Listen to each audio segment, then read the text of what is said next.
Educational video games, or edutainment games, are video games specifically designed to educate as well as entertain. The concept has been around since the 1980s with the rise of personal computers, but the peak of edutainment games was in the mid-1990s, with games such as the Clue Finders, Jumpstart, and of course the humongous entertainment games, with titles such as Putt Putt, Freddy Fish, and Pajama Sam. The trend of educational video games slowly faded in the early 2000s, due to many of the production companies either going bankrupt or merging with larger companies. But this didn't stop larger entertainment companies from making products aimed at children. Through the use of popular established franchises, many educational video games still found success. Consoles such as the V-Smile and Leapster used well-known characters in games to appeal to a young audience, while still satisfying parents that the games were educational. You'll never get into college if you don't play your video games! Although it is debatable how effective these games were in helping children to learn spelling and math, I personally have fond memories of playing games like this. And what better character to help further our education than the beloved children's entertainment character Shrek? I mean, all kids love Shrek, right? The lovable, not at all scary green ogre appeared in several edutainment games in the early and mid-2000s. Today I'll be playing some of the Shrek educational or Shrek-ucational video games as an adult to see how fun and educational they really were.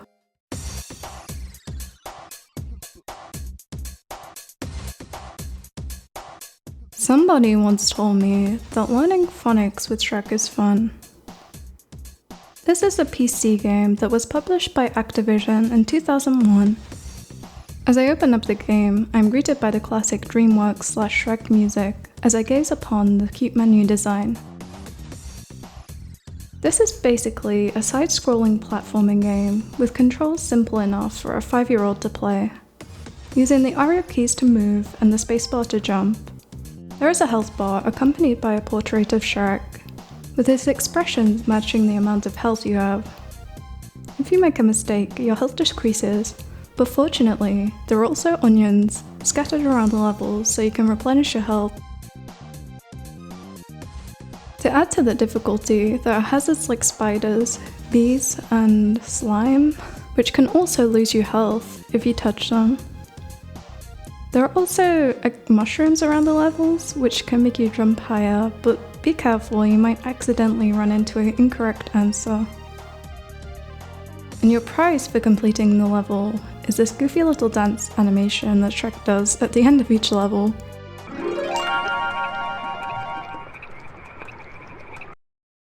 Find all the words that begin with the letter F. I can think of one. Yes, finna, my favorite meal.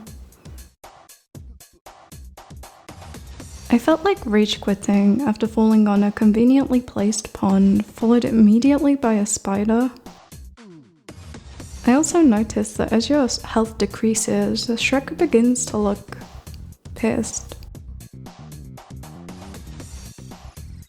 Now I decided to kick it up a notch by playing level 3, and was greeted by a menu full of words that I've never even heard. Like, what the heck is a diphthong? Find all the words that contain the OI sound. Oh, that's what a diphthong is. Now I began my quest to find the word oil, and eventually was successful in my endeavors.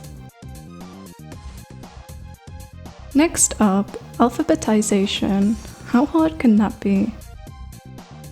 Oh boy, I really had to use my brain for this one, reciting the alphabet in my head before I selected any words. Foolishly, I forgot that G came before I, making an almost fatal error. This is difficult even for me. Okay, that's enough phonics for one day. Overall, I think this was a well-designed game and was surprisingly functional. I think it is a perfect game for the target audience, perhaps not for a 25-year-old pro gamer. It's not overly challenging for a grown-up mind, However, some of the later levels surprisingly require a lot of brain activity. I think the level design was cute, but the worst part for me was the placement of words and objects where you would inadvertently select them. The redeeming factor, of course, is that goofy little dance Shrek does when completing a level. I would play the game all over again just to see that. Speaking of which, let's move on to the next game.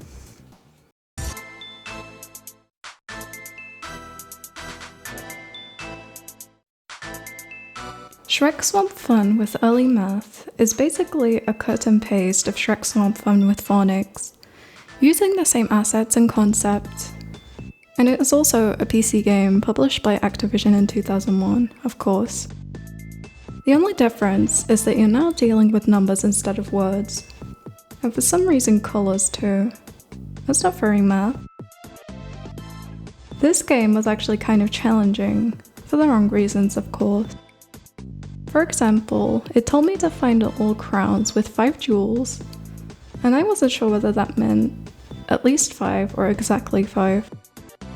I also went through the entirety of one level and realised I missed one, just as Donkey appeared on my screen.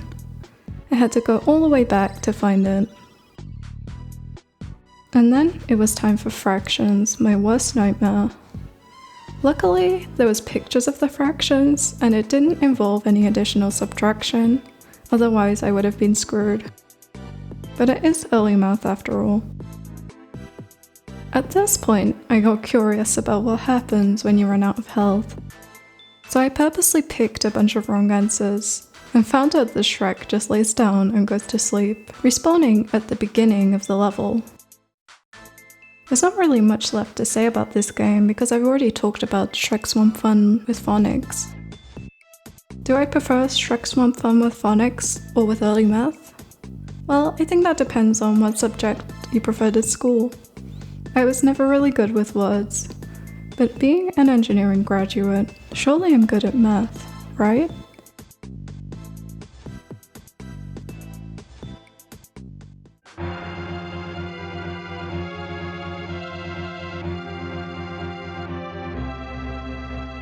Shrek Dragon's Tale, released in 2005 for V-Smile, and was published by VTech. What a blast from the past. This game claims to be a fun-filled journey through swamps, forests, and castles, using math, spelling, and logic skills to progress. I'll be playing through the learning adventure first, so let's see what this game is all about. Starting off with Forest Search, we are told that one day Dragon came down with a nasty cold, causing her to sneeze fireballs everywhere. Donkey and Shrek head off into the forest to search for a cure for Dragon. Shrek, of course, is very pessimistic. The first task is to find the 3 blind mice, and luckily Donkey knows exactly where they are, and keeps reminding us that they are northeast from our location. Even though there is a compass flashing in the corner telling me where to go, I still don't know what direction northeast is. Okay, the first math problem seems simple enough, but I forgot which keys I assigned to each colour. Trust me, I know the answer to 11 plus 4, I swear. Ah, there they are, the 3 blind mice. And before they help us, they want us to help them, of course. Find their sunglasses. Wait a minute, aren't they wearing sunglasses? Anyway, I head northwest in search of their sunglasses, and after solving a difficult spelling problem, I eventually find the sunglasses. Okay, Donkey, I know where the mice are, we just came from there. Oh, and look, that was all for nothing. They don't even know where the potion is. I feel used. Next up, we have to search for Puss in Boots. I get stuck on an invisible wall en route, but we get there eventually. And look, we have to do something for him too. Why is everybody losing things? We find the cat's damn tuna fish, and return it to him. And how does he repay us? He runs away and hides in a tree. Come here, little kitty, kitty, kitty. Using the red button, we must use Shrek's roar to get him out of the tree. Hear the roar.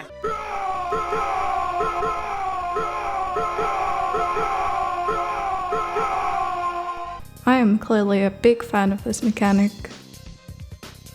And I guess this game is also multiplayer because Fiona can kick, and I'm not sure how to switch character. We eventually get the damn cat out of the tree and he joins the squad, leading us to a castle, supposedly en route to the potion. Donkey tells us to stay away from the flashlights, and Shrek is sassy as always. You know what? Maybe there's a good reason Donkey shouldn't talk. Unfortunately, some of the enemies are impossible to avoid. You're in the light! Watch out! I just wanted to hear Shrek's roar again, but Donkey yells at me, and we have to restart at the last checkpoint, running into that same enemy.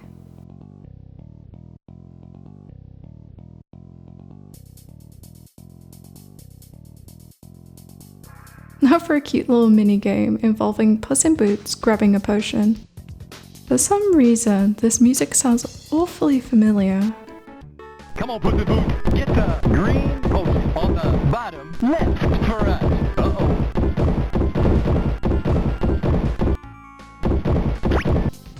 Oh, that's right. It's the music for inside houses in none less than The Legend of Zelda: Ocarina of Time. I can't believe that Nintendo would steal music from a Shrek game. So now we can throw potions at the bad guys, turning them into a bird. It isn't easy to aim at them though, and there is also a cooldown period after shouting, throwing a potion, or getting hurt. Meaning, if you're too close, you're probably gonna get hit again.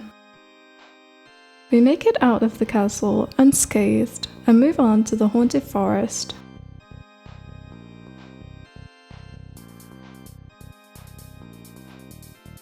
Man, this is scary! It's quiet. Too quiet. Where is everybody?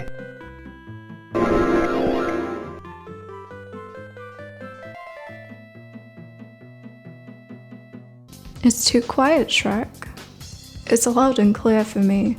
That is unmistakably the Lost Woods soundtrack from The Legend of Zelda: Ocarina of Time.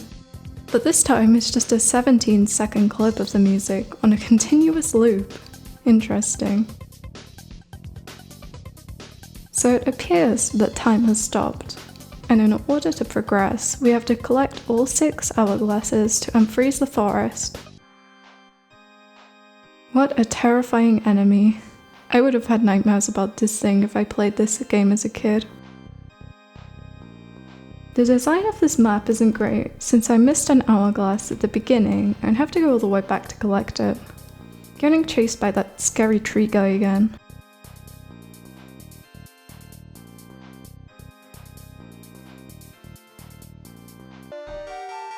La la la la!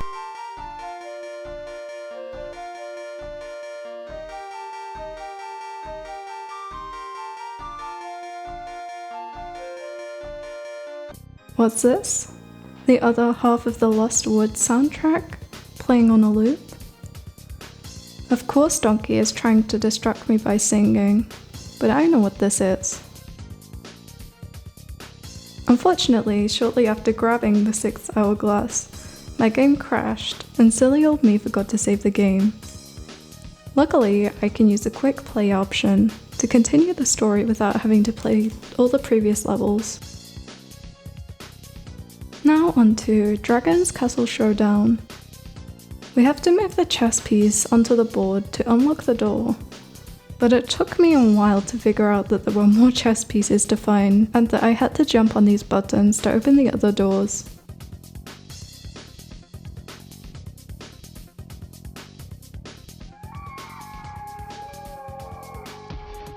The platforming is a nightmare in this game, and I kept jumping into the abyss. But even worse is the horrible sound effects of the moving platforms.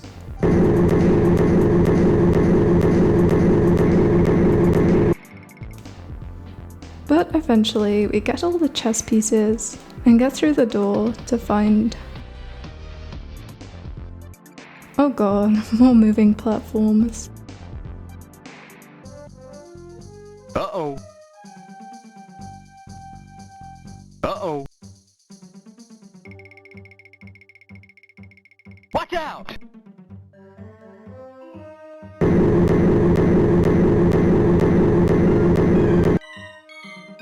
Uh-oh. I guess I've been skipping too many of these chests. It is an educational game after all, so I exercise my brain muscles by solving some math problems. Now it's time to cure the dragon, and of course, this is an educational game, so the fireballs have words in them. Thank god it's just an odd one out game, because I have no idea what a verb is.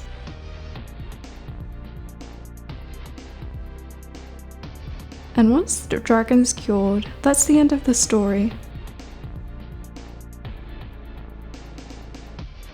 Shrek, thanks for curing the dragon. Oh, my little dragon. But luckily, even after completing the story, there is even more fun to be had in the learning zone. My favourite was this mini game called Are We There Yet?, where you have to tell the time using a clock and select the correct time. Honestly, I could have used this game as a kid because I didn't learn to tell the time until I was like 11, and it's clearly still something I struggle with. There's also a minigame called Pinocchio's Mission, where you have to make Pinocchio tell a lie to make his nose longer in order to get the key. And what's this delightful melody? Get Gingy to the key by making Pinocchio tell a lie. What should Pinocchio say? Use your joystick to move Gingy. Press the enter button to pick the false statement. Oh, that's right, more stolen Zelda music. This one is the Kokiri Forest soundtrack from Ocarina of Time. The madness doesn't end there. I didn't notice it while playing the game, but during the Catch That Cat level, the music is actually the battle music stolen from the game Saga Frontier.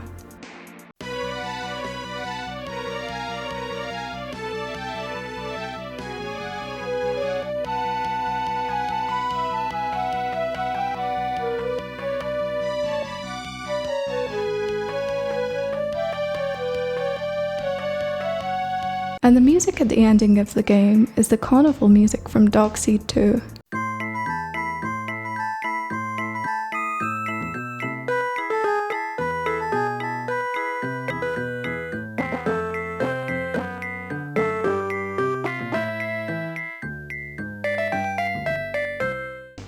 Even the intro uses the underwater theme from Super Mario Bros., just with less instruments.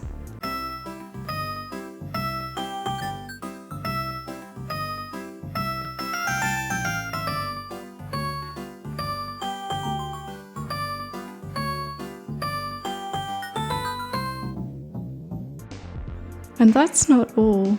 In the game's files there was even more stolen, unused music, such as a sped up version of the Fairy Fountain theme from The Legend of Zelda: A Link to the Past.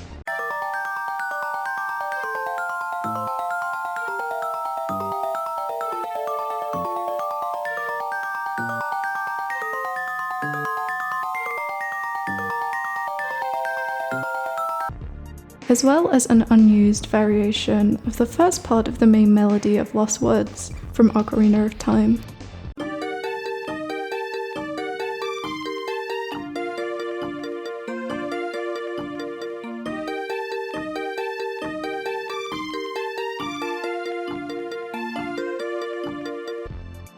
There was also more unused music in the files, such as this piece which was known as Family Dinner Waltz from the Shrek 2 soundtrack.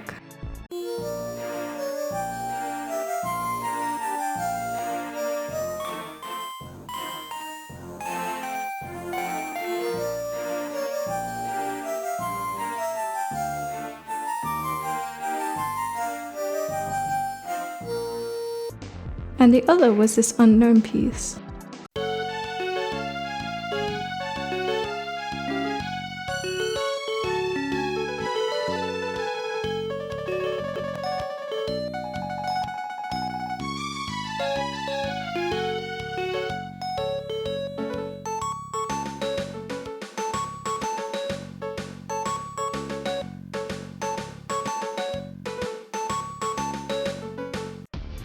I wonder why they chose to use the Zelda music as opposed to these pieces, which were not stolen. I can't even be mad though. It takes a lot of guts to steal one of the most recognizable video game soundtracks to use in a game, and I admire them for it. It is surprising that Nintendo has not sued VTech for this, as far as I know. I actually really enjoyed this game, despite the stolen music. The level design is actually really cool, and it reminds me of the Game Boy Advance era of games. I particularly liked the Haunted Forest. I thought it was cool how time freezes and starts again when you collect the hourglass. I thought that was very unique. I can imagine staying home from school and playing this back in the day, and it brought feelings of nostalgia for a game I've never played before. If I'm completely honest though, I think the educational part of the game is very minimal. In fact, you can just skip most of the chests, and I don't think leveling up really makes much of a difference other than giving you more health. Also, I was disappointed that there was no swamp level like it said in the manual. It's also quite an easy game, but for the intended audience of 6 to 9-year-olds, I think it would be quite the challenge. There is so much more I could say about this game, but I'll leave it there for now, as there is another game we need to talk about.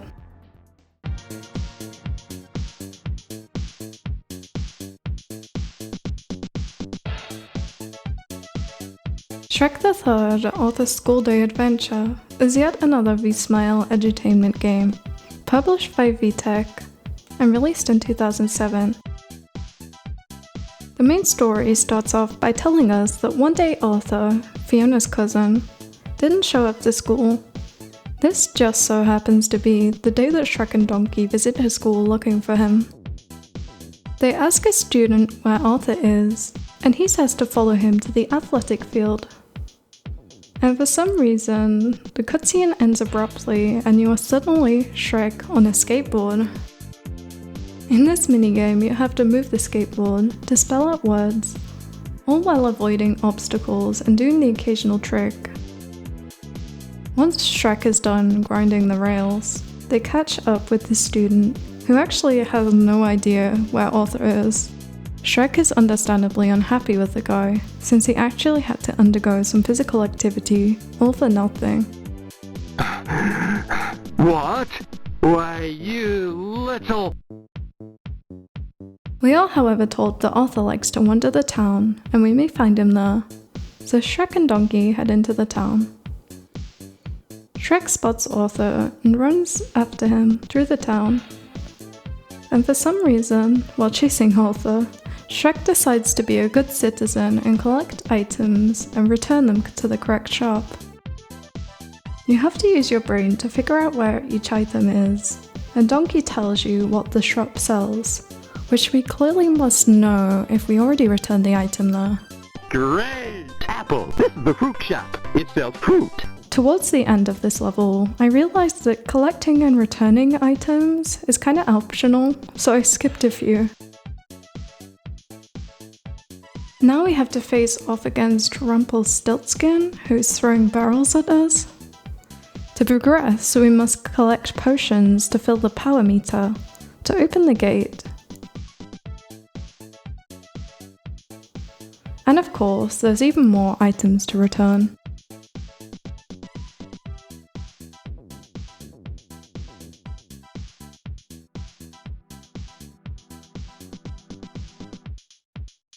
Wait, how did I only get a B+ for that? Arthur! Arthur! Please don't run into the mountains! It's dangerous! Now that's some Oscar award-winning acting from Shrek.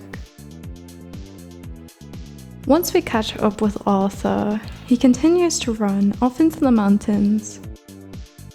Shrek and Donkey run into the mountains to catch Arthur, but they're too late. He's been taken by someone. The design of this level isn't great, because I didn't even notice there was a gap there and kept falling through. Riddle me this, why are there pirates in the mountains?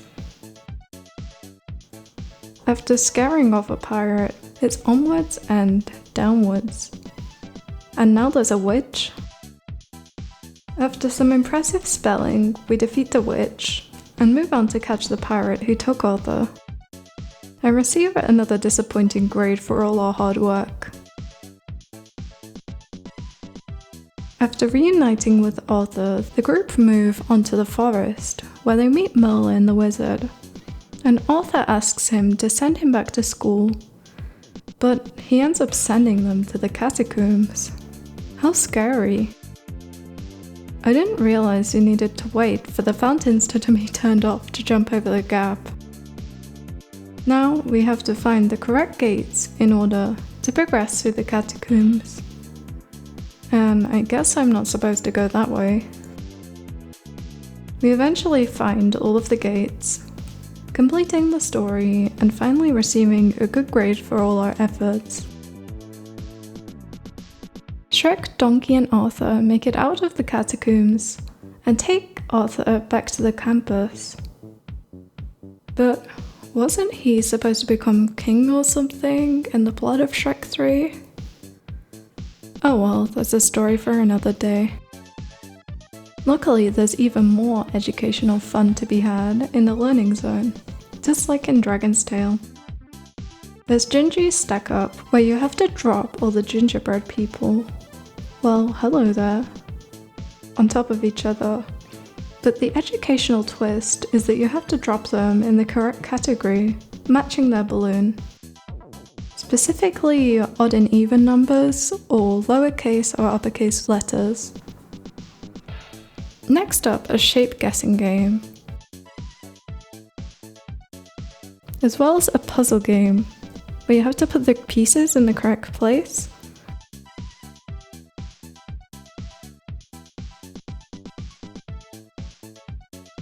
And finally, a cheerleading minigame, which actually gets kinda hard later on. Turn.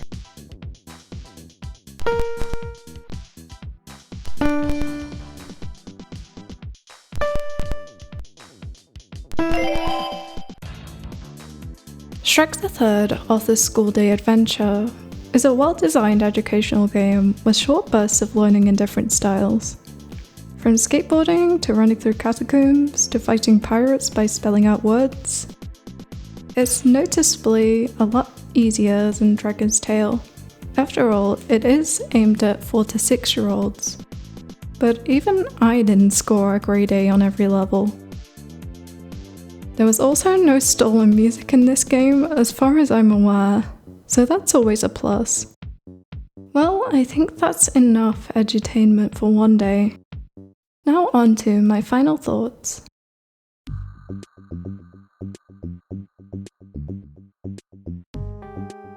If there was one thing I think that was missing from my childhood, I think it was the presence of Shrek video games. Anybody knows me will know that I'm kind of obsessed with Shrek. But jokes aside, some of these games were actually quite enjoyable to play. However, I don't believe they're very effective in their educational aspects. Is a Shrek skateboarding minigame really gonna help you to spell axe? Does a multiple choice math question really teach you addition, or can you just guess the answers? Are colors math? Well, all that doesn't really matter. I'm just glad I grew up in a generation where we got video games in cereal boxes, and cartoon characters teaching me how to spell. I have so much nostalgia thinking about when I used to play Reader Rabbit video games on the weekends, between shifts of running my toy sweet shop and chewing my Polly Pocket clothing. These games have a charm that many kids growing up nowadays will never experience. But that's life, I guess. Did you play any educational video games growing up? Or maybe even any Shrek educational video games? Let me know your favourite edutainment games in the comments. If you enjoyed this video, I'd appreciate if you left a like, and if you'd like to see more like this, subscribe. As always, thank you for watching.